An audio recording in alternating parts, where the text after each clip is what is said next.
नमस्कार, मैं doctor RP Sonkar, associate professor मनोविज्ञान विभाग, वसंत कन्या महाविद्यालय काशी हिंदू विश्वविद्यालय। एक बार फिर आप सभी सम्मानित अभिभावकों और प्रिय विद्यार्थियों का हार्दिक स्वागत और अभिनंदन करता हूं। प्रिय विद्यार्थियों, आज के वीडियो में आपसे CUET PG एडमिशन से संबंधित और खासतौर से BHU PG एडमिशन से संबंधित महत्वपूर्ण अपडेट्स पर आपसे बात करूंगा। प्रिय विद्यार्थियों, जैसा कि आप सभी जानते हैं कि PG एडमिशन CUET PG के थ्रू BHU PG का एडमिशन पिछले 11 जून 2024 से शुरू हुआ है। यानी अब तक लगभग 3 सप्ताह या 20 दिन हुआ है यह एडमिशन लगातार चल रहा है। मैं आपको यह भी याद दिला दूं कि PG एडमिशन का फर्स्ट राउंड 16 से लेकर के 23 जून 2024 तक पूरा किया गया था, जिसके बारे में मैंने पिछले वीडियो में विस्तार से आपको बताया है। जबकि PG एडमिशन से संबंधित सेकेंड राउंड जो है वह 24 जून से लेकर के 30 जून 2024 यानी कल 12 बजे रात तक यह एडमिशन की प्रक्रिया चली। और जो बच्चे इस कट ऑफ में आए थे यानी सेकेंड राउंड के कट ऑफ में आए थे वो कल 12 बजे रात तक अपनी फीस जमा किए। एक चीज मैं आपको यहां और बता दूं कि यह सारी जो जानकारी मैं आपके साथ PG एडमिशन BHU के बारे में देने वाला हूं, यह BHU के अलग अलग डिपार्टमेंट में काम कर रही एडमिशन कमेटी से संपर्क करने के बाद, उनसे जानकारी लेने के बाद, बातचीत करने के आधार पर मैं आपको प्रदान कर रहा हूं। PG की काउंसलिंग इस समय लगातार चल रही है, जिसमें दूसरे राउंड का जो समय था वो कल यानी 30 जून 2024 रात 12 बजे तक समाप्त हो चुकी है। किसी भी सब्जेक्ट में यानी कल के डेडलाइन के खत्म होने के बाद हम इस स्थिति पर हैं कि किसी भी सब्जेक्ट में 100% सीटें जो हैं वो फुल नहीं हुई हैं। कुछ सब्जेक्ट में 100 से भी ज़्यादा सीटें खाली हैं, तो कुछ में 150 के आसपास खाली हैं, तो कुछ में 10 के आसपास भी सीटें खाली हैं। कुल मिला जुला करके किसी भी सब्जेक्ट में 100% सीटें फुल नहीं हुई हैं। यानी कुछ सब्जेक्ट में सीटें कम खाली हैं तो कुछ में सीटें अभी भी बहुत ज़्यादा खाली हैं। इसके अगर हम कारण पर जाएं तो 2 कारण महत्वपूर्ण हैं। पहला कारण ये है कि कई विश्वविद्यालयों में एक साथ PG एडमिशन की काउंसलिंग प्रक्रिया की जा रही है, जिनमें एक बच्चे का एक से अलग अलग अच्छे विश्वविद्यालयों में एडमिशन मिलना सीटों के न भरने का बड़ा कारण है। क्योंकि किसी बच्चे को अगर अच्छे जगह से अच्छे विश्वविद्यालय से ऑफर आता है तो निश्चित रूप से वह काउंसलिंग कराने के बाद भी दूसरे विश्वविद्यालय में जो उसके लिए सबसे अच्छा होगा उस विश्वविद्यालय में जाना चाहेगा। तो एडमिशन की प्रक्रिया भारत के अलग अलग विश्वविद्यालयों में एक साथ होना सीटों के न भरने का एक प्रमुख कारण है। और साथ ही साथ कुछ ऐसे अच्छे इंस्टीट्यूट हैं, विश्वविद्यालय हैं, जिनमें बच्चों को या किसी विद्यार्थी को ऑफर मिलने के कारण वह BHU में हुए एडमिशन को छोड़ करके वह और अच्छे विश्वविद्यालय में यानी जिसमें उसे पढ़ना अच्छा लगता है या जो उसके हिसाब से अच्छा विश्वविद्यालय उसमें जाना चाहता है। अब जैसे मान लीजिए थोड़ी देर के लिए अगर हम PG इकोनॉमिक्स की बात करें तो BHU PG इकोनॉमिक्स में जिन लोगों का एडमिशन फर्स्ट राउंड में हुआ था उसमें से बहुत सारे ऐसे बच्चे हैं, हालांकि इसके बारे में डिटेल आगे बताऊंगा, बहुत सारे ऐसे बच्चे हैं जिन लोगों को दिल्ली स्कूल ऑफ इकोनॉमिक्स में एडमिशन मिलने के कारण हाई इंडेक्स होने के बावजूद BHU में एडमिशन लेने के बावजूद भी वो बच्चे छोड़ करके दिल्ली स्कूल ऑफ इकोनॉमिक्स में एडमिशन लेना चाहेंगे, इसलिए वहाँ चले जा रहे हैं। या जितने भी ITs हैं, ठीक है, उन ITs में MSc इन इकोनॉमिक्स का जो कोर्स शुरू होने की वजह से कुछ बच्चे वहाँ सीट छोड़ करके जा रहे हैं। तो कुल मिला जुला करके सीटें न भरने का कारण या सीटों के भरने के बावजूद भी एडमिशन के कैंसिल होने का एक कारण हो सकता है, जिसकी वजह से सीटें अभी भी पूरी नहीं भरी हैं या कुछ कुछ विषयों में ज़्यादातर अभी सीटें खाली हैं। एक चीज़ मैं यहाँ पर बता दूँ कि अगर आप किसी भी कॉलेज में या कैंपस में एडमिशन लेते हैं और उससे 100% सेटिस्फाइड है तो उस कंडीशन में आप अपनी सीट को जरूर लॉक कर दें। और यदि आप सेटिस्फाइड नहीं हैं तो आप इसको अपग्रेडेशन के लिए छोड़ सकते हैं। जैसे ही अपग्रेडेशन की कैटेगरी में आप आते हैं आपको निश्चित रूप से आपके बेस्ट प्रेफरेंस की तरफ अपग्रेड कर दिया जाएगा, तो आप उसको छोड़ करके रखें।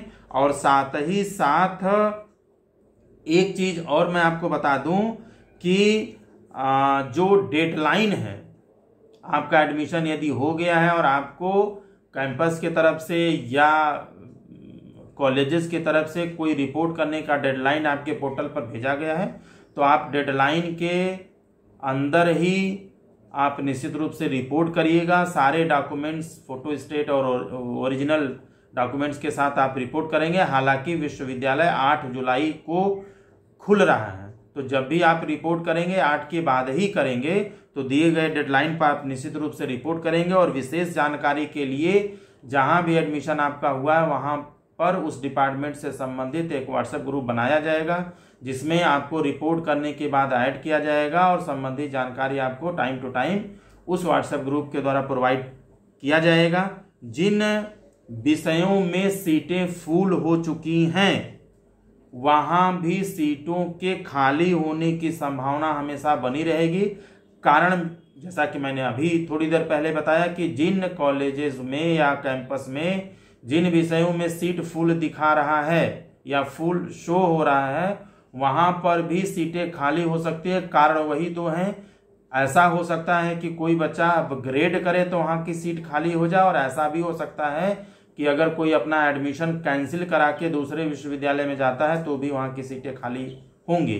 यानी जहां पर जिस सेंटर पर सीटें अभी फुल सेकंड राउंड में शो हो रहा है कुछ विषयों में, उसमें भी एडमिशन फुल तब तक नहीं माना जाएगा जब तक कि वहां पर कैंसिल बच्चे नहीं कराते हैं या अपग्रेड नहीं होते हैं। और अपग्रेडेशन की प्रक्रिया एडमिशन जब तक समाप्त नहीं होता है तब तक बना रहेगा।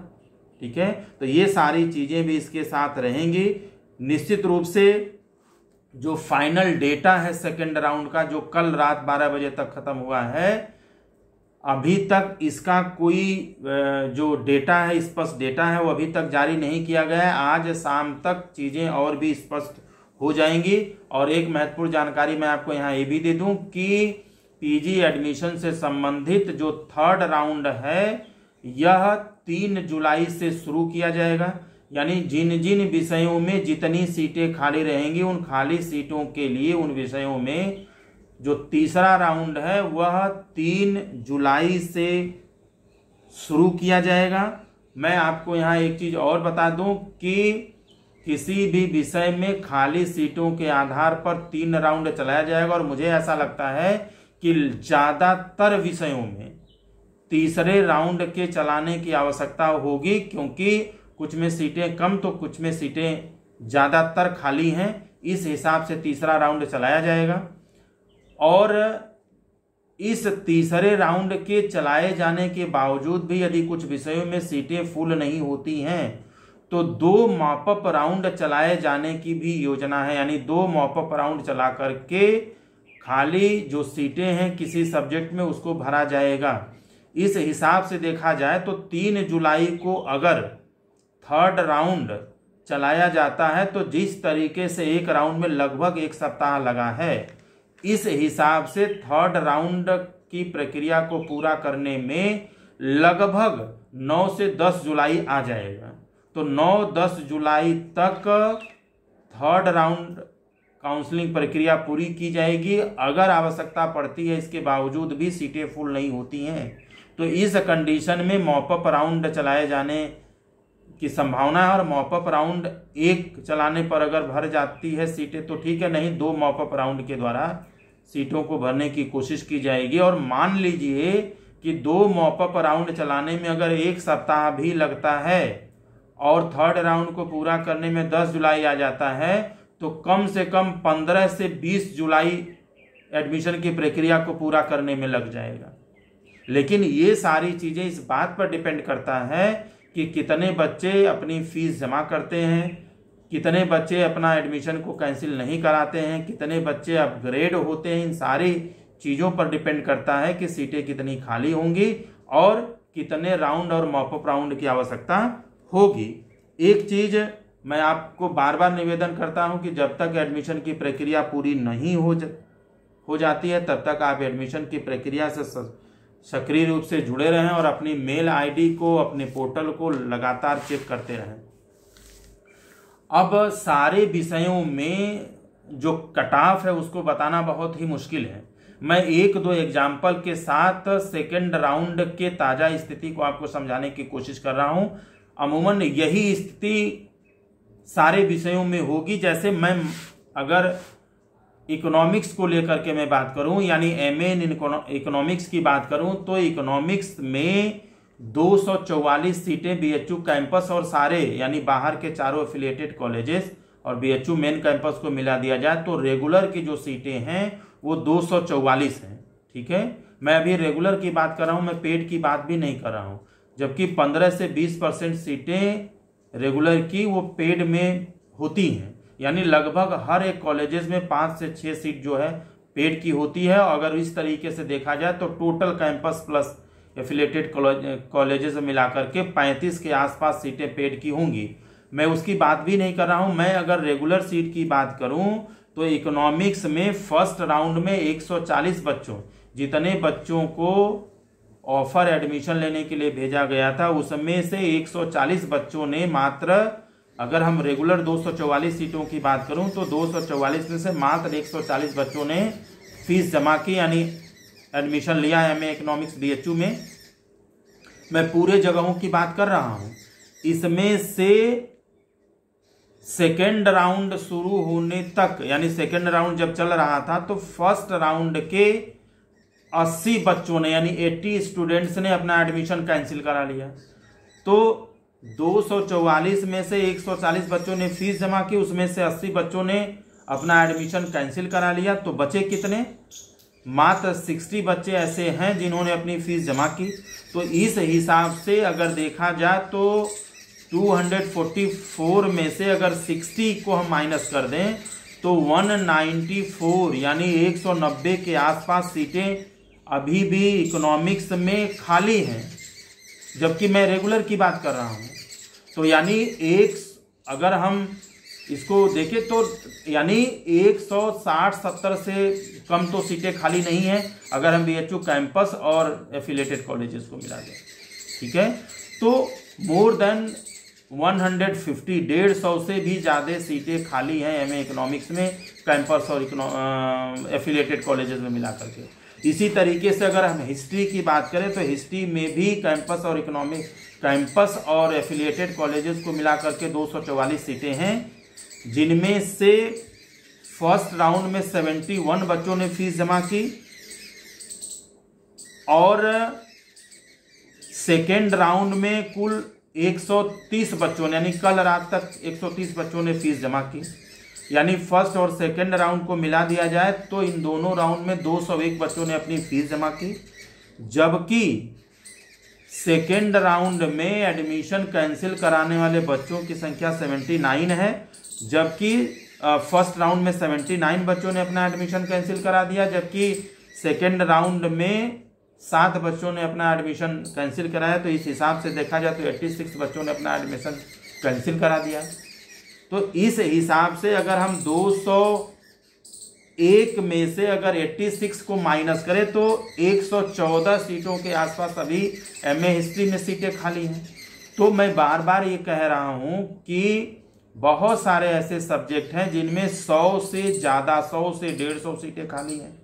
कुछ ऐसे सब्जेक्ट्स हैं जिनमें कम सीटें खाली हैं लेकिन हैं। तो इस हिसाब से देखा जाए तो किसी भी सब्जेक्ट में अभी तक 100% सीटें खाली, जो 100% सीटें फुल नहीं हुई हैं। इसीलिए तीसरे राउंड के चलाने की आवश्यकता है जो 3 जुलाई को चलेगा, और ज़रूरत पड़ी तो मॉपअप राउंड भी, अधिकतम 2 मॉपअप राउंड चलाए जाने का प्राविधान है, की संभावना है, जिससे कि पीजी के एडमिशन को पूरा किया जा सके। मैं आपसे बार बार निवेदन कर रहा हूं कि जब तक एडमिशन की प्रक्रिया चल रही है तब तक कुछ भी कहना संभव नहीं है। आप सभी लोग एडमिशन की प्रक्रिया से सक्रिय रूप से जुड़े रहें। विस्तृत जानकारी यदि आपको चाहिए तो आप BHU की ऑफिशियल वेबसाइट bhuonline.ac.in पर भी आप विजिट कर सकते हैं। आप अपने स्टूडेंट पोर्टल को, अपने मेल ID को हमेशा रेगुलर रूप से चेक करते रहें। एडमिशन से संबंधित अगर कोई आपको डाउट है या कोई जानकारी चाहते हैं तो निश्चित रूप से कमेंट बॉक्स में लिख सकते हैं। मैं जानकारी देने की पूरी कोशिश करूंगा और जैसे ही एडमिशन से संबंधित कोई अपडेट्स आता है मैं हमेशा की तरह आपके साथ साझा करता रहूंगा। तब तक आप सभी लोग खुश रहें, अपना ख्याल रखें।